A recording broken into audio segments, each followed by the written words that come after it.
श्रीमद् भगवत गीता वो जीवन कैसे जीना चाहिए वो बताती है, लाइफस्टाइल कैसी हो,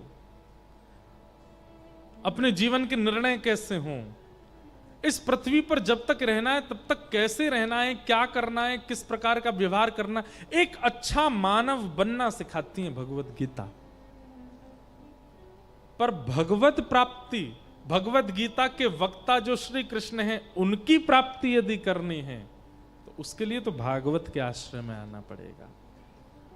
भागवत, और उन भगवत प्राप्ति को ही हम परम धर्म कहते हैं। पृथ्वी पर रहना और यहां सुखद जीवन जीना वो धर्म है, पर इस पृथ्वी के पश्चात भगवत प्राप्ति करना और उसकी सुखद प्राप्ति की इच्छा चित्त में रखना और उसकी क्रियाएं करना वो परम धर्म है। भागवत का विषय धर्म नहीं, परम धर्म है।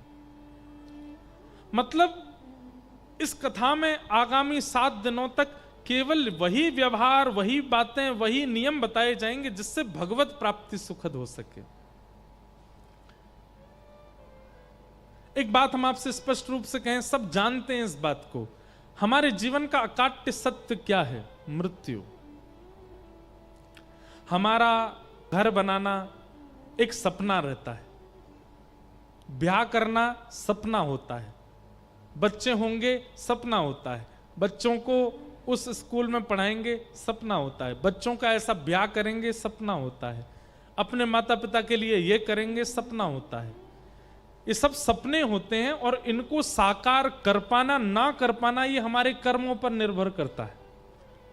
कई लोग मेहनत करके अपने सपनों को साकार कर लेते हैं, कई लोग निराकार रह जाते हैं।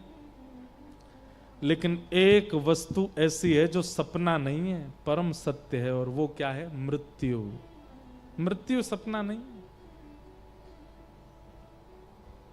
मृत्यु तो सत्य है, सबकी आनी है। आया है सो जाएगा राजा रंक फकीर, कोई सिंहासन चढ़ चला, कोई बंधा जंजीर। सबको जाना है, ये बात सब जानते हैं। लेकिन उस परम सत्य के लिए हमने कभी कुछ क्रिया की नहीं, कभी उस परम सत्य को सुधारने के लिए हमने कोई कर्तव्य निर्वहन किया नहीं। उस परम सत्य को श्रेष्ठ बनाने के लिए जो क्रियाएं हैं, जो कर्तव्य हैं, वो जहां सिखाया जाए उसको भागवत कहते हैं।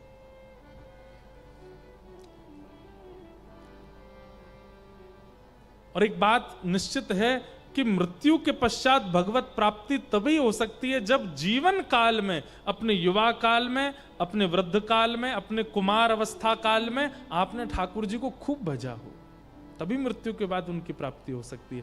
तो अपने बाल काल में, युवा काल में, कुमार काल में, वृद्ध काल में कैसे भजना है वो जहां सिखाया जाए उसे श्रीमद् भागवत कहते हैं। श्रीमद् भागवत तो प्रेमी बनाती है, श्रीमद् भागवत तो भक्त बनाती है। इसलिए भागवत का विषय क्या है? धर्म प्रौजत कई तवोत्र परमो, परम धर्म की प्राप्ति कराना। समझ में आ गई बात? धर्म और परम धर्म में अंतर क्या है? इस संसार में रहने के लिए, मान प्रतिष्ठा, यश वैभव, अन्न पाने के लिए जो आप कर्म करते हो वो सब धर्म है। और इस लोक से परलोक में या फिर अपने इष्ट की प्राप्ति के लिए जो आप कर्म करते हो वो सब परम धर्म है।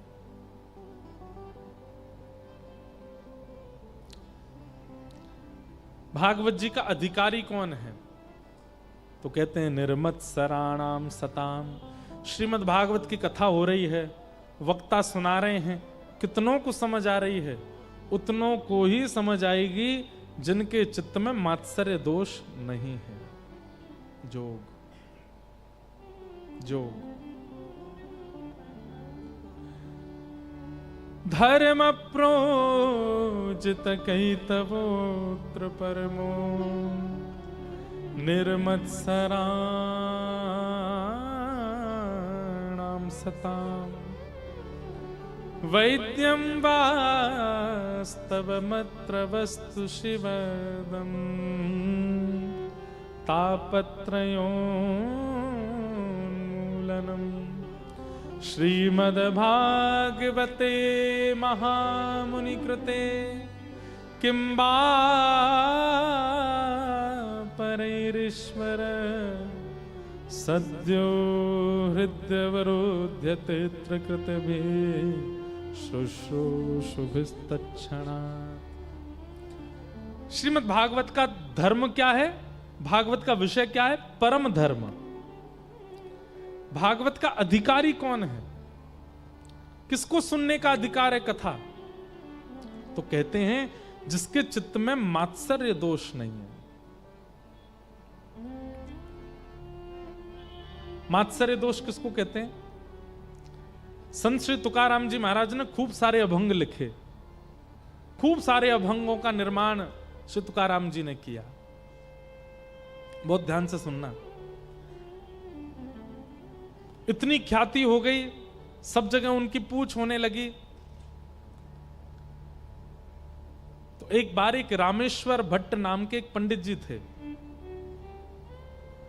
उनको बड़ी ईर्ष्या हो गई, क्योंकि श्री तुकाराम जी महाराज कोई श्रेष्ठ कुलीन परिवार में जन्म नहीं हुआ था उनका। भले ही देह से नहीं हुए, लेकिन हृदय से, अपनी बुद्धि से, अपने विचारों से, अपने स्वभाव से बड़े बड़े ब्राह्मण भी उनके आगे हाथ जोड़ते थे। तो एक रामेश्वर नाम के एक पंडित जी, उनको बड़ी ईर्ष्या हो गई कि हम लोग इतना वेद अध्ययन करते हैं, हम लोग इतना ज्ञान लेकर के बैठे हैं, हम लोग शास्त्रों को जानने वाले, समझने वाले, हम लोग शास्त्र सम्मत नियमों का पालन करने वाले, और ये सामान्य सी मराठी भाषा में अभंग लिखता है और इसकी इतनी ख्याति हो रही है कि छत्रपति शिवाजी इसको प्रणाम करते हैं। तो एक दिन वो रामेश्वर पंडित जी गए और श्री तुकाराम जी से बोले, मुझसे शास्त्रार्थ करो। तुकाराम जी तो हाथ जोड़ के बोले, शास्त्रार्थ करो, नहीं तो समाज के आगे तुम्हारी पराजय स्वीकार करो। तो तुकाराम जी बोले, मैं स्वीकार कर लेता हूं, बिना शास्त्रार्थ के स्वीकार कर लेता हूं कि मैं हार गया। अब उन्होंने जैसे हार स्वीकार करी तो जितने लोग वहां बैठे थे वो तुकाराम जी की और जय जयकार करने लगे। जय हो, क्या सरल स्वभाव, कितना मधुर स्वभाव। बताइए, इन्होंने बिना शास्त्रार्थ की अपनी पराजय स्वीकार कर ली। वैष्णव का इस स्वरूप होता है, वो विवाद में नहीं पड़ता, उसको दीन बनना अच्छा लगता है, उसको ज्यादा प्रतिष्ठा अच्छी नहीं लगती, वो सरल रहना, उसको सहज रहना। एक बार मुझसे किसी ने कहा, बोले आप कहते हो कि वैष्णव के अंदर दीनता होती है, आप कहते हो वैष्णव को सरल रहना अच्छा लगता है, बोले आप खुद कथा में आते जाते हो, लोग बाग आपको इतना प्रणाम करते हैं, आप सब। मैंने, भैया हम तो मना और करते हैं, पैर मत छुओ, दूर से हाथ जोड़ो, दूर से मिल लो, दूर से प्रणाम कर लो। एक बात तो है बंधुओं, व्यास मंच पे बैठे हैं, बहुत लोग मिलते हैं, बहुत लोग मानते हैं, इसलिए मैं आपको अपना अनुभव कह रहा हूं। बहुत ख्याति हो जाना और बहुत सम्मान मिल जाना, ये कहीं ना कहीं भक्ति में कटौती करता है। हमने अपने गुरुदेव से कहा एक बार कि इतना सम्मान, इतनी ख्याति मिले, उसमें भक्ति को कैसे बचाया जाए, अपने भावों को कैसे बचाया जाए। हमारे गुरुदेव बहुत सुंदर उत्तर देते हैं, लोग देवें, तुम स्वीकार मत करो। क्योंकि होता क्या है, आपने सम्मान दिया और हमने स्वीकार किया, तो स्वीकार करने पर हम उसके आदी हो गए। अब हमें कल भी इच्छा होगी कि हमारा सम्मान हो, परसों भी इच्छा होगी कि सम्मान हो, हम आदी हो गए उसके, अब आदत लग जाएगी हमको सम्मान की। तो लोग कितना भी सम्मान करें, कितना भी आपको यश दें, आप स्वीकार मत करो, सर झुका करके सबको अस्वीकार करो।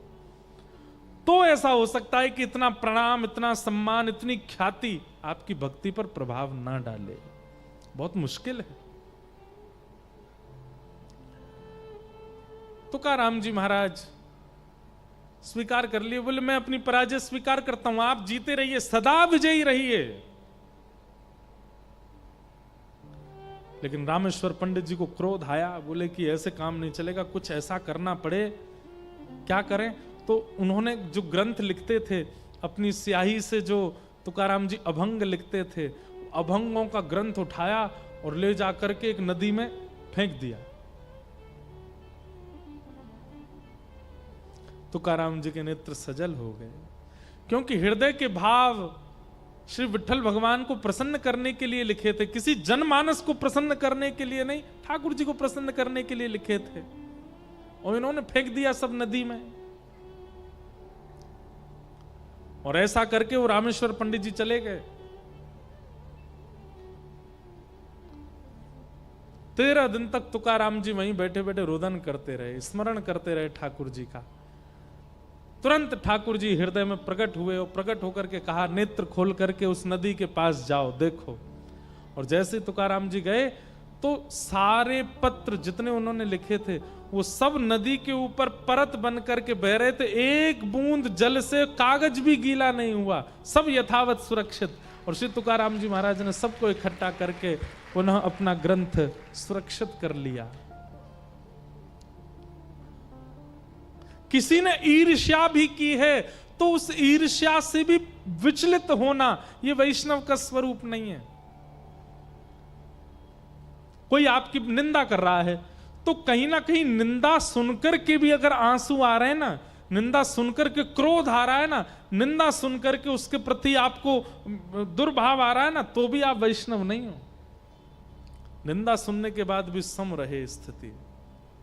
तुकाराम जी तो इसलिए रोए कि उनके हृदय के भाव सब नदी में, ठाकुर जी ने सबको सुरक्षित किया। वहां रामेश्वर पंडित जी के साथ क्या हुआ, उन्होंने एक सरोवर में जाकर के स्नान किया तो एक वैष्णव अपराध करके आए थे, एक भक्त को दुखी करके आए थे। जैसे स्नान किया, स्नान करते ही सरोवर का जल जो तन को शीतल करने वाला होता था वो जल अग्नि प्रदान करने वाला हो गया और पूरा जल संदग्ध हो गया, मानो जैसे उनका शरीर जला दिया हो किसी ने। अग्नि नहीं दिखाई दे रही है पर पीड़ा ऐसी हो रही है जैसे किसी ने जला दिया हो। वैद्यों के पास गए, बड़े बड़े ज्योतिषियों के पास गए, ना जाने कितने यत्न किए, कभी लेप लगाया, चंदन लगाया, सब किया, लेकिन दूर नहीं हुआ।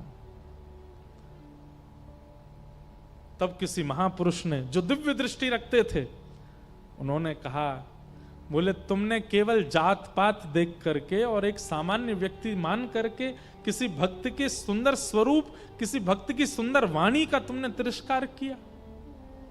अब ये पीड़ा तुम्हारी तभी दूर होगी, जाके उनको प्रणाम करो। रामेश्वर जी आए, आकर के श्री तुकाराम जी को जब वंदन किया, प्रणाम किया, तुकाराम जी ने हृदय से लगाया, तुकाराम जी के हृदय से लगी उनकी सारी पीड़ा समाप्त हो गई। जितना उनके शरीर में जलन हो रही थी सब धीरे धीरे समाप्त हो गया। ईर्ष्या निर्मत्सराणाम, कथा सुनने का अधिकारी नहीं है ईर्ष्यालु व्यक्ति। लेकिन क्या बताएं साहब, सब ईर्ष्या से युक्त हैं। संसार में कोई ऐसा व्यक्ति नहीं जिसके चित्त में तनिक ईर्ष्या नहीं होती हो। और ईर्ष्या कब होती है पता है, जब किसी अन्य की अत्यंत प्रशंसा सुनाई दे जाती हो, किसी की बहुत योग्यताएं हो, आपसे अधिक कोई श्रेष्ठ बन जाए, ईर्ष्या प्रकट हो जाती है। और वो ईर्ष्या कथा का, केवल कथा का नहीं, वो ठाकुर जी का ही अधिकारी नहीं। मैं कथाओं में कहा करता हूं, आपके अंदर जितने दोष हैं सब दोष ठाकुर जी से मिलने में बाधा नहीं बनेंगे, लेकिन अगर आपके चित्त में ईर्ष्या है तो ठाकुर जी से मिलने में बहुत बड़ी बाधा है। चित्त में काम है, चित्त में क्रोध है, चित्त में लोभ है, ठाकुर जी से मिल पाओगे आप, उसके बाद भी कोई दिक्कत नहीं होगी। लेकिन आपके चित्त में यदि ईर्ष्या है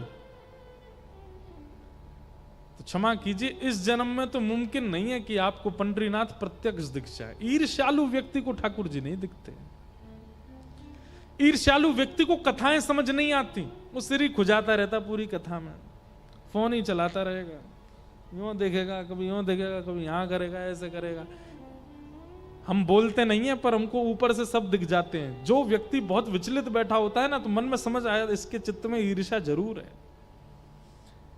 एक स्थिर आसन में नहीं बैठ सकता श्रोता, ऐसा होता रहे, यूं होता रहे, उधर दिखता रहे, इधर आ जा, तू भी यहां पे बैठ जा, अरे भाई, इतनी विचलनता, देहाभिमान शून्य हो जाए कथा में, उसको यह भी पता ना चले कि पिछले 2 घंटे से एक ही आसन में बैठा हूं मैं। मन बुद्धि चित्त एकाग्र होकर के केवल नेत्र दर्शन कर रहे हैं, कान श्रवण कर रहे हैं, और कान जो सुन रहे हैं मन में वो झांकी दिख रही है, ये श्रोता होता है। बहुत शरीर की भंगिमा जिसकी बदलती रहती है ना, समझ जाओ इसके चित्त में तनिक ईर्ष्या तो है, इसीलिए एक आसन में नहीं बैठ पा रहा है। अब बेचारे धीरे धीरे सब अपना आसन ठीक कर रहे हैं, सीधे बैठ रहे, टेढ़े मेढ़े सब ठीक हो रहे हैं। ये तो हम आपको बता रहे हैं। कल को बालकों को छोड़ के, वृद्धों को छोड़ के और रोगियों को छोड़ के अगर कोई ज्यादा ही टेढ़ा मेढ़ा हो रहा हो कथा में, कभी यूं कभी ऐसे कभी तो पीछे से कहना, ए ईर्ष्या कम कर ले थोड़ी सी, बहुत इधर उधर होता है। ये सब देखिए प्रमाण है।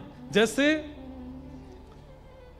हृदय की अस्थिरता, हृदय अगर स्थिर नहीं होता तो इस बात का प्रमाण है कि आपके चित्त में ईर्ष्या है, हृदय की अस्थिरता। दूसरा, अत्यंत क्रोध, यह किस बात का प्रमाण है कि चित्त में अत्यंत काम है, इसीलिए क्रोध के रूप में प्रकट होता है।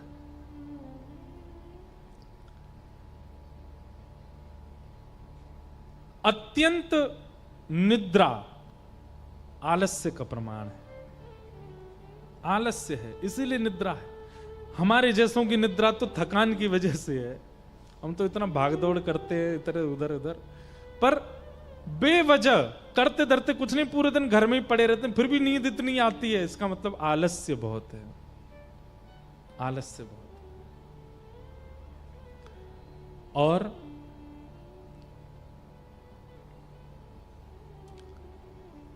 मोह, कृषि के प्रति भयंकर मोह, ये आसक्ति का प्रमाण है कि चित्त में आसक्ति दोष है, इसीलिए मोह बहुत ज्यादा है। तो ये कहीं ना कहीं प्रमाण आते हैं। दूसरा, हां, बहुजल्पिक, बहुत बोलना, बहुत बोलते हैं, एक शब्द में बात पूरी हो सकती है लेकिन 10 शब्द लगा करके बोलते हैं, ये असत्यता है जीव पर, इसका प्रमाण है। बहुत ज्यादा बोलने वाला व्यक्ति कहीं ना कहीं असत्य संभाषण करता है, इसीलिए बहुत बोलने की आदत हो जाती है उसकी। और बहुत खाना, बहुत भोजन करना भोगी व्यक्ति का प्रमाण है, ये भोगी है। बहुत चिंता करना, चिंतित होते रहना, ऐसा हो जाएगा ऐसा हो जाएगा, ये बात है ये बात है, ये अविश्वासी व्यक्ति का प्रमाण है, उसके अंदर विश्वास नहीं है, इसीलिए चिंता में रहता है। ये सब एक दूसरे के प्रमाण हैं। अगर किसी में ये लक्षण दिखता है तो समझो उसके अंदर ये दोष है, ये लक्षण दिखता है तो ये दोष है, पर हमको दोष देखने नहीं है। ये दोष दृष्टि मत रखना, यहां पे आके सब में दोष ही देखने लग जाओ। घर में जाओ, घर के बेटा बेचारा 2 रोटी से 3 रोटी मांग ले, तो महाराज जी आज कह रहे थे कथा में 3 रोटी खाता है तू इतना खाता है, सोता रहता है दिन भर, आलस्य का प्रमाण है। बहुत क्रोध करते हो, सब पता है मुझे। बोले क्यों? महाराज जी कह रहे थे जिसके अंदर काम होता है वही क्रोध करता है। ऐसा मत करना भैया, आपके घर में कलेश नहीं करवाने हमको। ये तो हम एक बात बता रहे हैं ताकि खुद में देखो, दूसरों में नहीं। महाराष्ट्र में संत हुए श्री विनोबा भावे। विनोबा भावे से कहा, महाराज जी से पूछा गया, भक्त और राक्षस एक एक शब्द में बताइए। भक्त की परिभाषा एक शब्द में और राक्षस की परिभाषा एक शब्द में। इतना सुंदर उत्तर दिया उन्होंने। वे कहते हैं, जो खुद में दोष देख करके सब में गुण देखे वो भक्त, और जो सब में दोष देख करके खुद में गुण देखे वो राक्षस। कितने अच्छा उत्तर। बोले जो मर्यादा पुरुषोत्तम, अति सुकुमार, अति कोमल, अति सुंदर राम में भी दोष देख ले वो रावण है, और जो बालकों के हत्यारे अश्वत्थामा में भी गुण देख ले वो द्रौपदी भक्त है।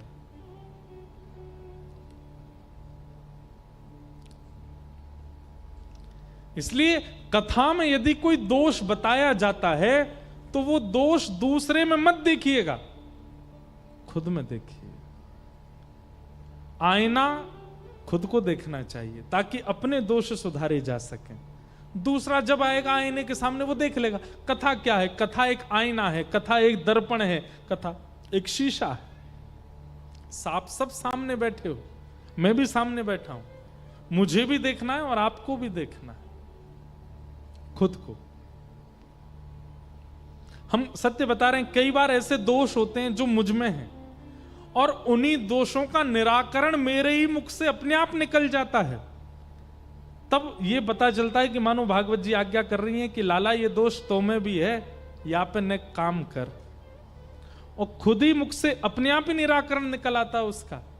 इसका मतलब क्या? भागवत जी दर्पण दिखाती हैं, दर्पण दोष दर्शन कराता है, और जैसे ही दर्पण में दोष दिखे उसको संभाल लेना चाहिए, दूसरों में नहीं। तो अस्थिरता, एक जगह स्थिर ना होना, ये ईर्ष्या का प्रमाण है। और कहीं ना कहीं ईर्ष्या भगवत प्राप्ति में सबसे बड़ी बाधा है। इसलिए अस्थिर मत होइएगा। निर्मत्सराणां सताम, भागवत का विषय परम धर्म, भागवत का अधिकारी जिसके चित्त में मात्सर्य दोष ईर्ष्या नहीं है। और तीसरी बात, भागवत हमारा किससे संबंध कराती है कि वैद्यं वास्तवमत्र वस्तु शिवदम्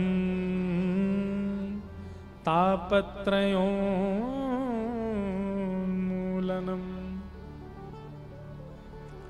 श्रीमद् भागवत कथा सुनने से आप धन कमाने में बहुत निपुण हो जाओगे। श्रीमद् भागवत कथा सुनने से आपके घर के सारे कष्ट दूर हो जाएंगे, कलेश दूर हो जाएंगे। ये सब बातें एक तरफ की हैं। भागवत जी केवल एक प्रमाण देती हैं, क्या? कि कथा सुनने के बाद ठाकुर जी के प्रति आपको कोई संबंध का दर्शन होने लग जाएगा। ठाकुर जी के प्रति आपकी भगवत दृष्टि ना हो करके कोई संबंध दृष्टि प्रकट हो जाएगी। ठाकुर जी कुछ लगने लगेंगे अपने।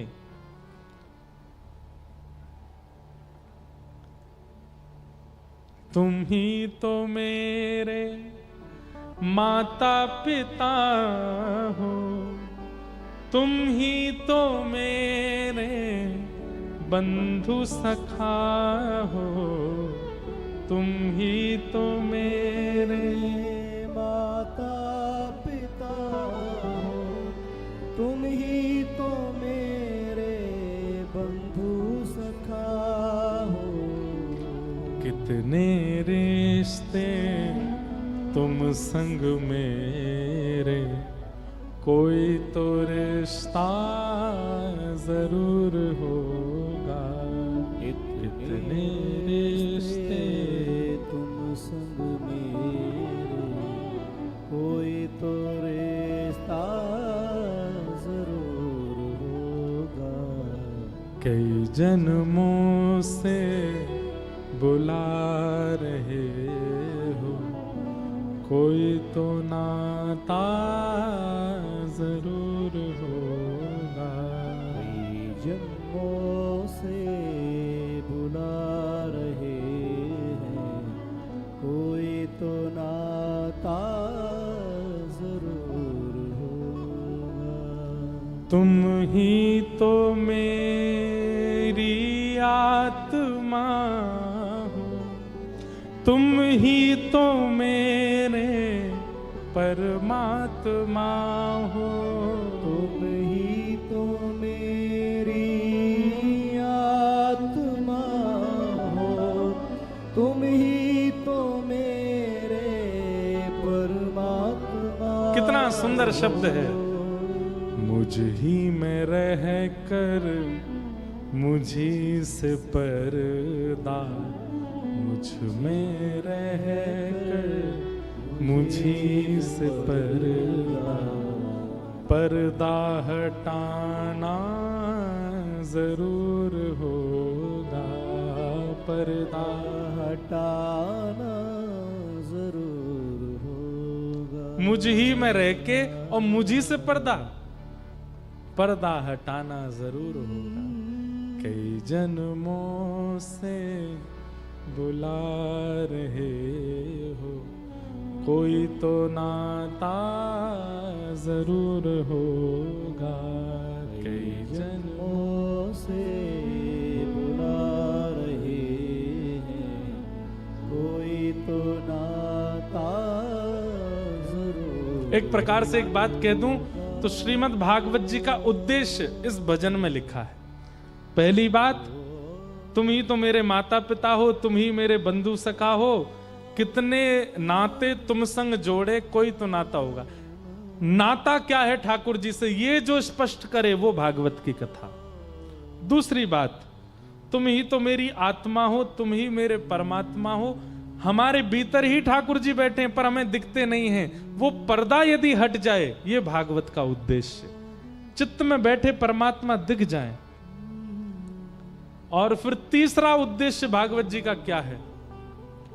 कभी बुलाते हो वृंदावन में, कभी बुलाते हो मधुवन में, कभी बुलाते हो वृंदावन में, कभी बुलाते हो। बहुत सुंदर पंक्ति है, सब एक स्वर में गाओ। कभी बुलाते हो वृंदावन में, कभी बुलाते हो मधुवन में, कभी बुलाते हो वृंदावन में, कभी बुलाते हो मधुवन में। अपने घर तो रोज बुलाते, मेरे घर भी आना जरूर होगा। अपने घर तो रोज बुलाते, मेरे घर आना जरूर होगा। अपने घर तो रोज बुलाते, मेरे घर आना जरूर होगा। अपने घर तो रोज बुलाते, मेरे घर आना जरूर। तीसरा उद्देश्य भागवत जी का यही है। वृंदावन जाते हैं, पंढरपुर जाते हैं, जगन्नाथपुरी जाते हैं, द्वारिका जाते हैं, नाथद्वार जाते हैं, बद्रीनाथ जाते हैं। कब तक जाएं हम? आधे से ज्यादा जीवन निकल गया तीर्थ जाते जाते। अब ठाकुर जी से हट करके बैठे, आप आइए हमारे यहाँ। अब हम नहीं आएंगे आपके यहाँ। और ठाकुर जी को घर बुलाने की सामर्थ केवल भागवत जी में। ये सामर्थ आपको प्रदान करने की सामर्थ केवल भागवत जी में। कई जन्मों से बुला रहे हो, कोई तो नाता जरूर होगा। कई जन्मों से बुला रहे हैं, कोई तो नाता जरूर होगा। आँखों में बस गई तस्वीर तेरी, दिल बन गया है जागीर तेरी। आँखों में बस गई तस्वीर तेरी, दिल बन गया है जागीर तेरी। और दास की विनती आपके आगे, दास की विनती आपके आगे, दर्शन देना जरूर होगा। दर्शन देना जरूर होगा। कई जन्मों से बुला रहे हो, कोई तो नाता जरूर होगा ये जन्मों से भुला रहे हैं, कोई तो नाता जरूर। यही है भागवत जी का उद्देश्य, ठाकुर जी को अपना कोई संबंधी बनाना, ठाकुर जी के प्रति वह प्रेम भाव रखना, ठाकुर जी को घर में ही प्रकट करा देना। हमारी महाराष्ट्र की जनाबाई रात में जब चक्की पीसती, ठाकुर जी हाथ बटाते थे जनाबाई के संग। पूरे दिन जना इतनी सेवा करती है, रात में भी सोती नहीं है, चक्की आटा पीसती है। ठाकुर जी आते चक्की पिसवाते तो जनाबाई कहती, ए विठला, ए विठू। ठाकुर जी कहते क्या हो गया? आप चक्की पिसाते हो, आपके जितने गहने सब आवाज करते हैं। तो ठाकुर जी अपने गहने उतार के धरते, अपनी बाजुएं ऊपर करते, तब जनाबाई के साथ चक्की पिसवाते।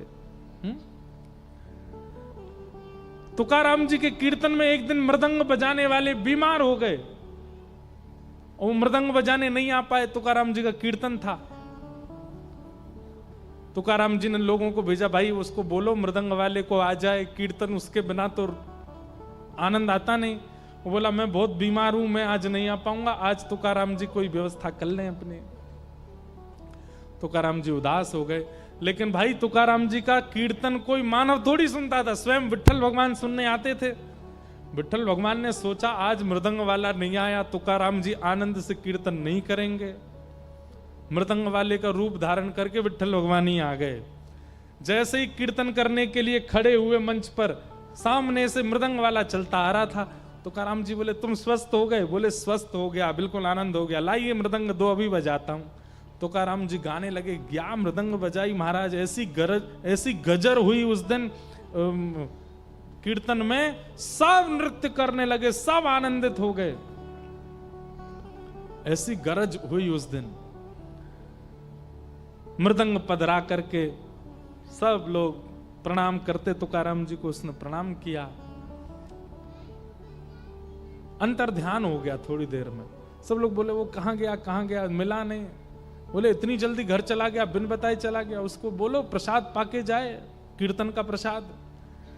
उसके घर गए दौड़े दौड़े, जाकर के देखा तो वो तो बिस्तर पे ही पड़ा था, बाल बिखरे पड़े थे, सिर पर गरम गरम ठंडी ठंडी पट्टी रखी थी, बुखार चढ़ा था। लोगों ने जाके कही, अरे तू आज अभी कीर्तन में बजा के आया, फिर से बुखार चढ़ आया?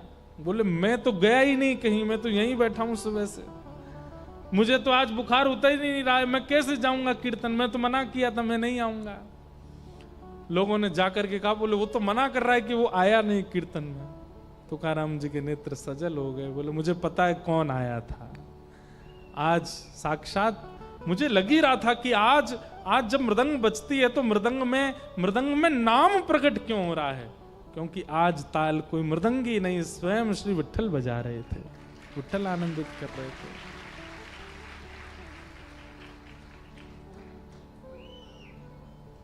ऐसी स्थिति प्रकट कर देने की स्थिति भागवत जी में, ठाकुर जी को प्रकट करने की सामर्थ्य भागवत जी में।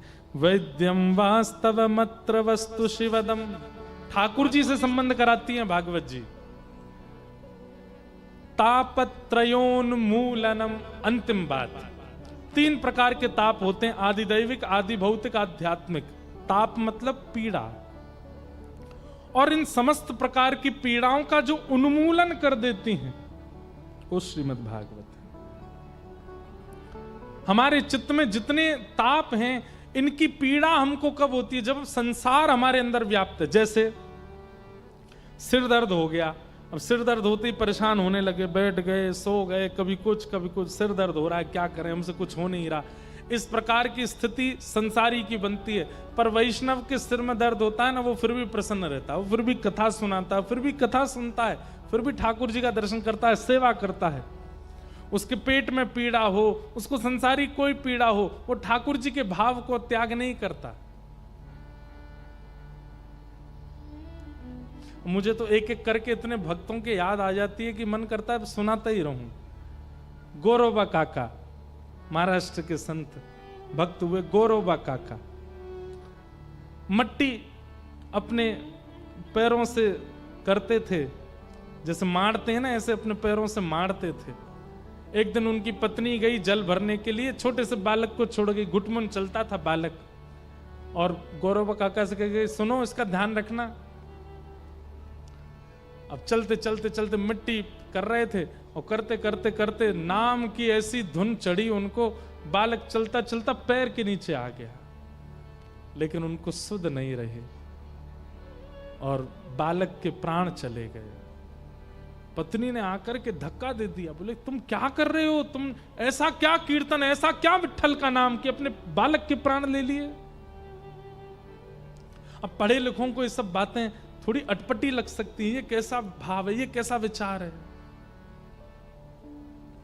गौरव काका बोले मुझसे अपराध हुआ, मैं उसका दंड भोगने को तैयार हूं, पर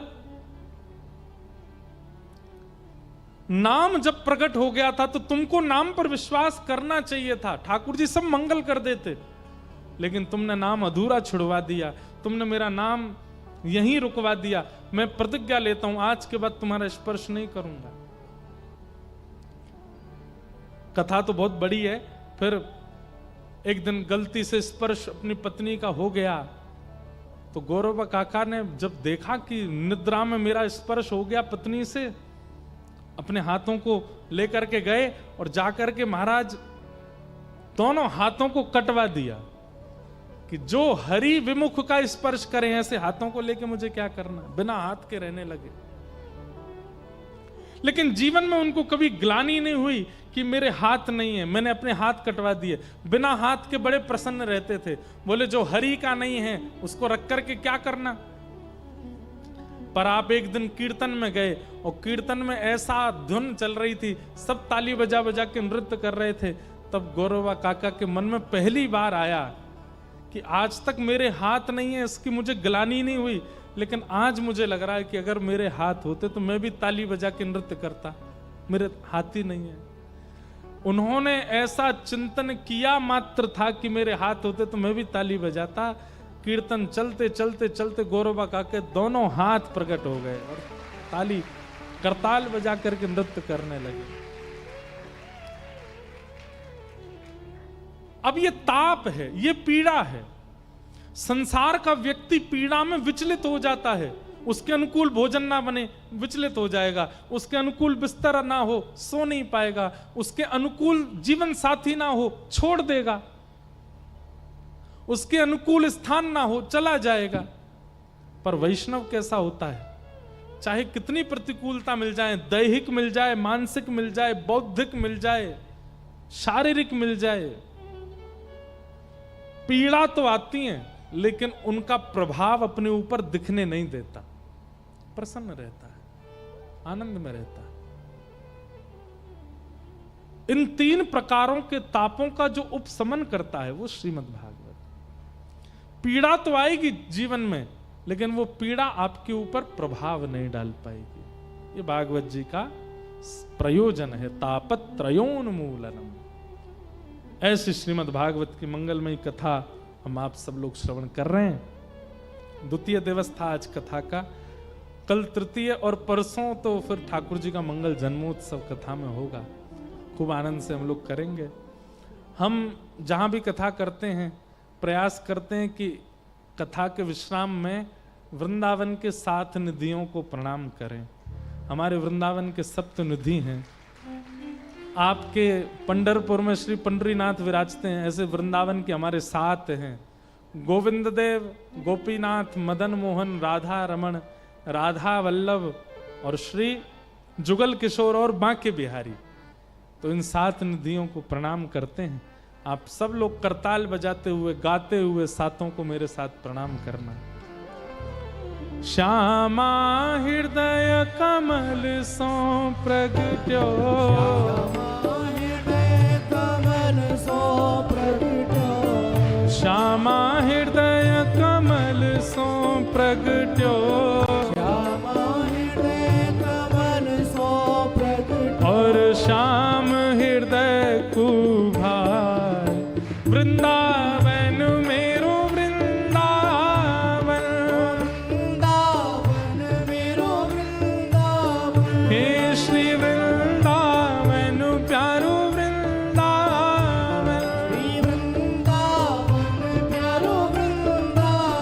श्यामा हृदय कमल सो प्रगट्यो श्यामा हृदय कमल सो प्रगट्यो और श्याम हृदय तू भाई वृंदावन मेरो वृंदावन वृंदावन मेरो वृंदावन हे श्री वृंदावन प्यारो वृंदावन श्री वृंदावन प्यारो वृंदावन सब सुख सागर रूप उजागर रहे वृंदावन धाम सब सुख सागर रूप उजागर रहे वृंदावन धाम हाँ प्यारो रहे वृंदावन धाम ओ प्यारो रहे वृंदावन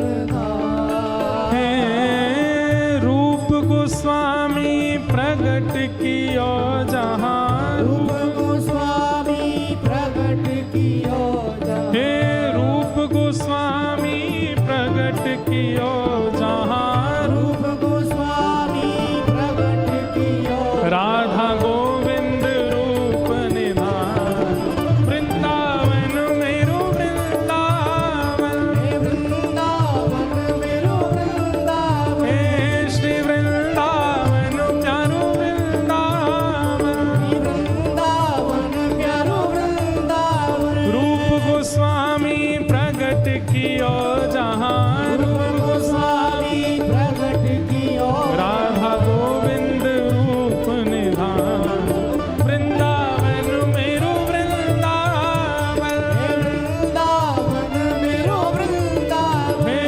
श्री वृंदावन मेरो वृंदावन वृंदावन मेरो वृंदावन हे विहरत निस दिन कुंज गलिन में ब्रज जन मन सुख धाम विहरत निस दिन कुंज जगरिन में ब्रज जन मन सुख धाम हाँ प्यारो ब्रज जन मन सुख धाम प्यारो ब्रज जन मन सुख धाम हे मदन मोहन को रूप निरख के मदन मोहन को रूप निरख के श्री मदन मोहन को रूप निरख के मदन मोहन को रूप निरख हे सनातन बलि बलि जाय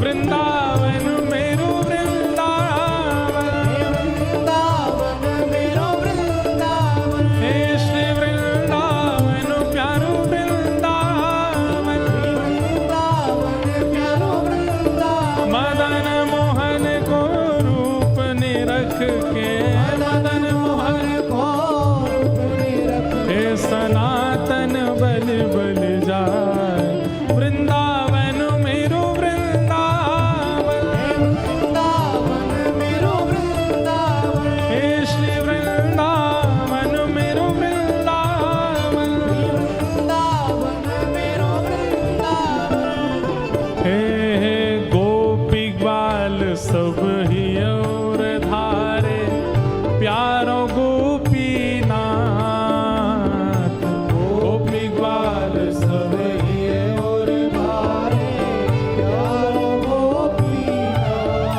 हे मधु पंडित जिन कंठ लगायो मधु पंडित जिन लगायो श्री मधुसूदन जिन कंठ लगायो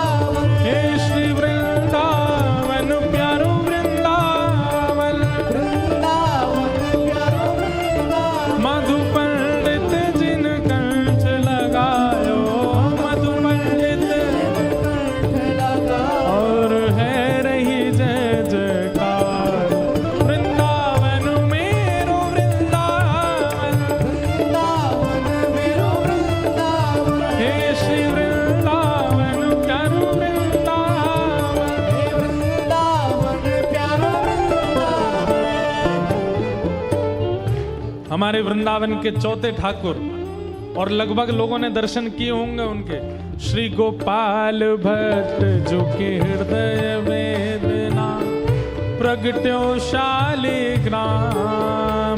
गोपाल भट्ट जो के हृदय वेदना प्रगट्यो शालिग्राम।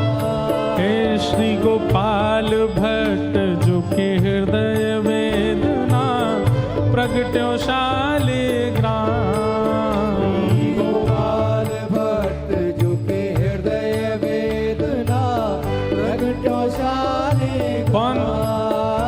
हे रूप सुधा को खान हमारो, रूप सुधा को, खान हमारो। हे रूप सुधा को खान हमारो।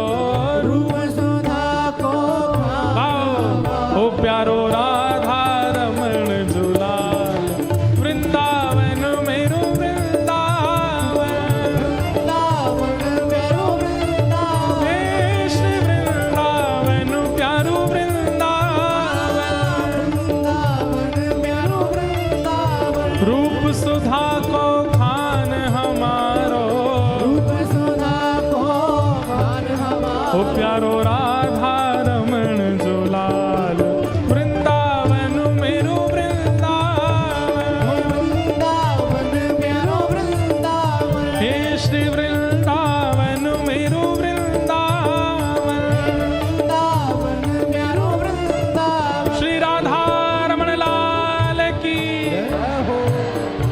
हमारे वृंदावन के पांचवे ठाकुर, हे आतुर हित हरिवंश पुकारो, श्री राधा राधा नाम।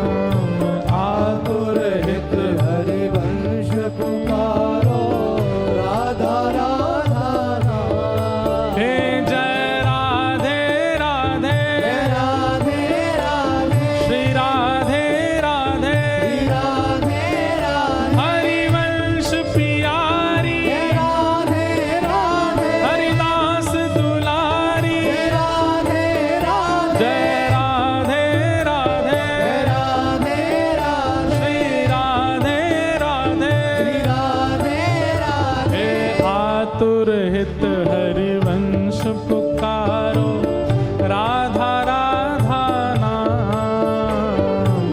आतुर हित हरिवंश पुकारो, राधा राधा नाम। हे सघन कुंज यमुना तट आयो, सघन कुंज यमुना तट आयो। हे मदन टेर वृंदावन आयो। मदन टेर वृंदावन। भुजा उठा के प्यारो राधा वल्लभ लाल, वृंदावन मेरो वृंदावन। वृंदावन मेरो वृंदावन। हे श्री वृंदावन मेरो वृंदावन। हे वृंदावन मेरो वृंदावन। सघन कुंज यमुना तट आयो। कुंज यमुना तट आयो। ओ प्यारो राधा वल्लभ लाल, वृंदावन मेरो वृंदावन। वृंदावन मेरो वृंदावन। हे श्री वृंदावन प्यारो वृंदावन। वृंदावन प्यारो। श्री राधा वल्लभ लाल की। हमारे वृंदावन के छठवें ठाकुर, जुगल किशोर को लाड़ लड़ायो, नवल कुंज ही अमान। जुगल किशोर को लाड़ लड़ायो, नवल कुंज ही मान। हे कुंजनी कुंजन की रज धारे, कुंजनी कुंजन की रजधारे। कुंजन कुंजन की रज धारे। कुंजन कुंजन की रजधारे। ओ हरि व्यास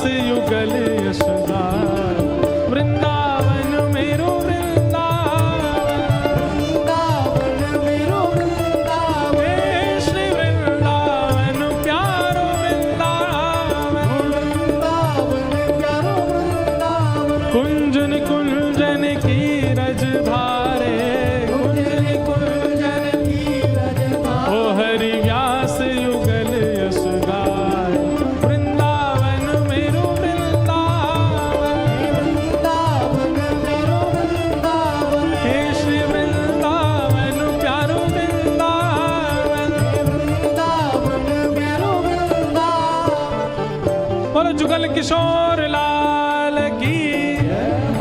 हमारे वृंदावन के 7वें ठाकुर सब जिनको जानते हैं और सब जिनका दर्शन करते हैं, बोलो वृंदावन बिहारी लाल। कैसे हैं? हाँ, भुवन चतुर्दश की सुंदरता निधिवन करत बिहार। भुवन चतुर्दश की सुंदरता निधिवन करत बिहार। हे भुवन चतुर्दश की सुंदरता निधिवन करत बिहार। भुवन चतुर्दश की सुंदरता। भुजा उठा के ऊंचे स्वर में बोलो, हे श्यामा प्यारी कुंज बिहारी। श्यामा प्यारी कुंज बिहारी। हे श्यामा प्यारी बांके बिहारी। श्यामा प्यारी बांके बिहारी। और जय जय श्री हरिदास वृंदावन मेरो वृंदावन। वृंदावन मेरो वृंदावन। हे श्री वृंदावन प्यारो वृंदावन। वृंदावन प्यारो वृंदावन। श्यामा प्यारी कुंज बिहारी। श्यामा प्यारी कुंज बिहारी। और जय जय श्री हरिदास वृंदावन मेरो वृंदावन। वृंदावन मेरो वृंदावन। हे श्री वृंदावन प्यारो वृंदावन। वृंदावन प्यारो वृंदावन। अच्छा, हमारा एक भाव रहता है, हम जहां भी जाते हैं ना तो वहां के ठाकुर की भी 2 पंक्तियां लिख के गाते हैं। आपके महाराष्ट्र के श्री विठल भगवान है, इनके लिए 2 पंक्तियां क्या लिखी, सुन के गाइएगा। पुंडलीक की सेवा भाव सो प्रगटे रुक्मणी नाम। पुंडलीक की सेवा भाव सो प्रगटे रुक्मणी नाम। गाइए। हाँ, पुंडलीक की सेवा भाव सो प्रगटे रुक्मणी नाथ। पुंडलीक की सेवा भाव सो प्रगटे रुक्मणी नाम। और कैसे? अगली पंक्ति बहुत सुंदर है और ये गानी भी है करनी भी है। कैसे? पुंडलीक की सेवा भाव सो प्रगटे रुक्मणी नाथ। कैसे प्रकट हुए? निज कर लिए कमर पर धारे। निज कर लिए कमर पर धारे। हाँ, निज कर किए कमर पर धारे। निज कर किए कमर पर धारे। ओ कहलाए विठल नाथ वृंदावन प्यारो वृंदावन। वृंदावन प्यारो वृंदावन। हे श्री वृंदावन प्यारो वृंदावन। वृंदावन प्यारो वृंदावन। हाँ, निज कर किए कमर पर धारे। निज कर किए कमर पर धारे। ओ कहलाए विठल नाथ वृंदावन मेरो वृंदावन। वृंदावन प्यारो वृंदावन। हे श्री वृंदावन मेरो वृंदावन। हे वृंदावन मेरो वृंदावन। विठ्ठल माझा माझा माझा माझा माझा विठ्ठल माझा मी विठ्ठल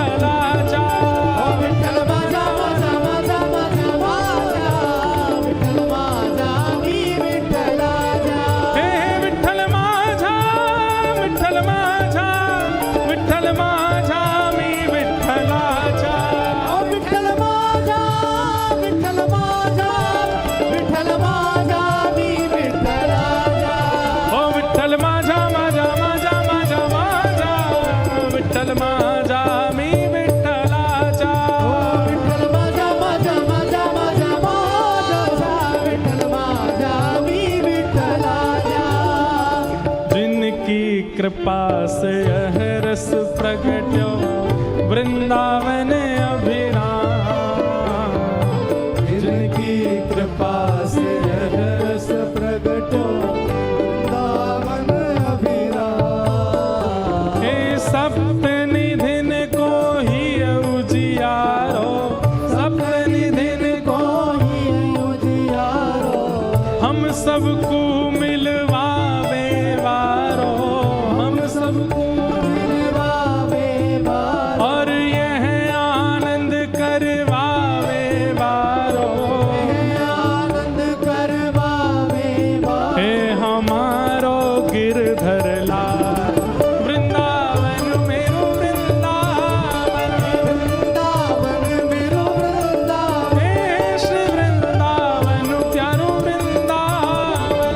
वृंदावन मेरो वृंदावन, यह आनंद करवावे वारो, यह आनंद करवावे वारो। हे हमारो गिरधर लाल वृंदावन मेरो वृंदावन, वृंदावन मेरो वृंदावन, हे श्री वृंदावन प्यारो वृंदावन।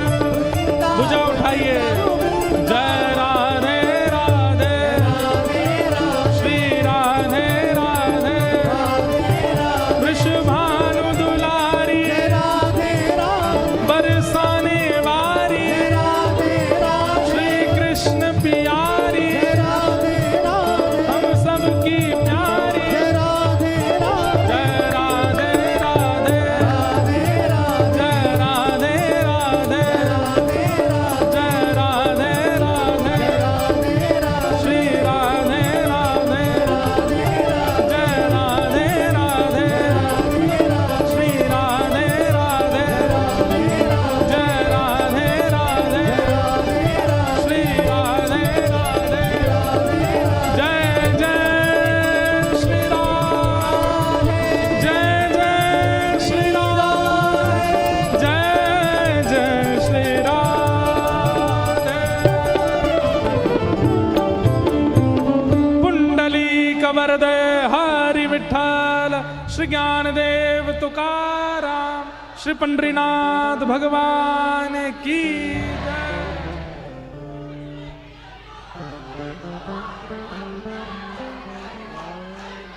वाह,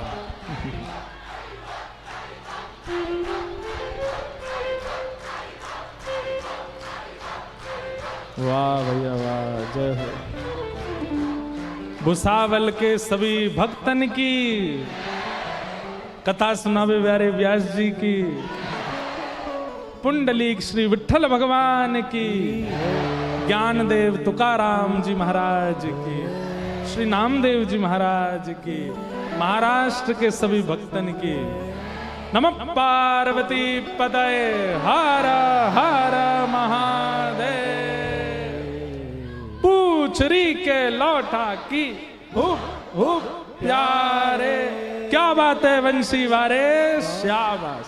आप सबको जय श्री कृष्ण। जय श्री कृष्ण। एक जानकारी हम दे दें बंधुओं कि प्यारे गिरधर लाल जी शनिवार को मिलेंगे सब लोगों से, और हाँ?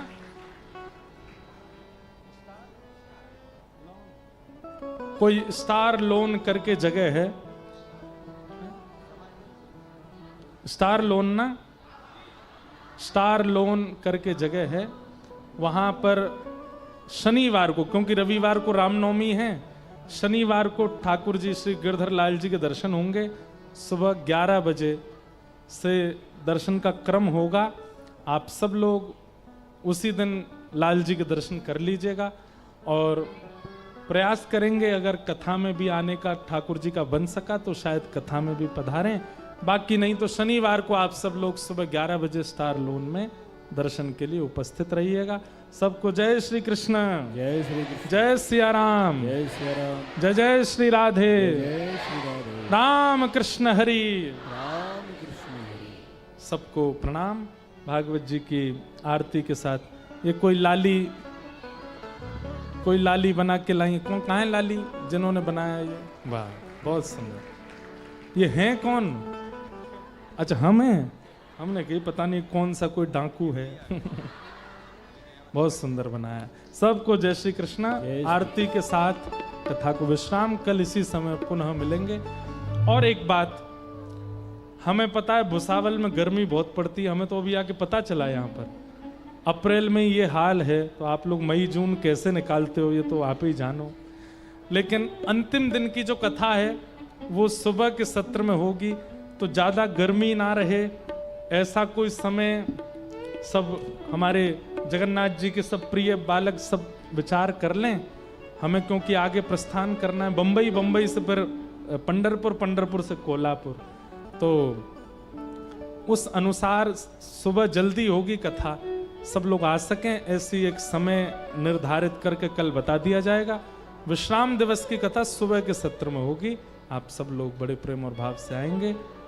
आरती अति पावन पुराण की, आरती अति पावन पुराण की, धर्म भक्ति विज्ञान खान की, धर्म भक्ति विज्ञान खान की, महापुराण भागवत निर्मल, महापुराण भागवत निर्मल, सुख मुख विगलित निगम कल्प फल, कल्प फल, परमानंद सुधारस में लीला रस रस निधान की, आरती अति विषय विलास विमोह विनाशिनी, विषय विलास विमोह विनाशिनी, विमल विराग विवेक विकासिनी, विवेक विकासिनी, भगवत तत्व रहस्य प्रकाशिनी, परम ज्योति परमात्म ज्ञान के, आरती अति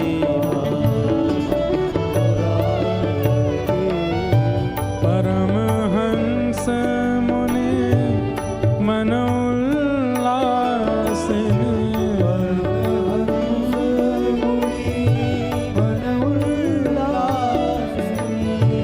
रसिक हृदय रस रास विलासिनी,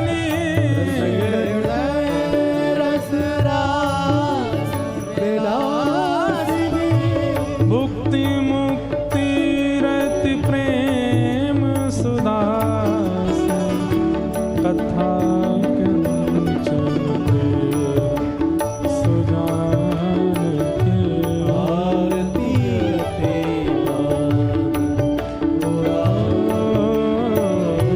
धर्म भक्ति विज्ञान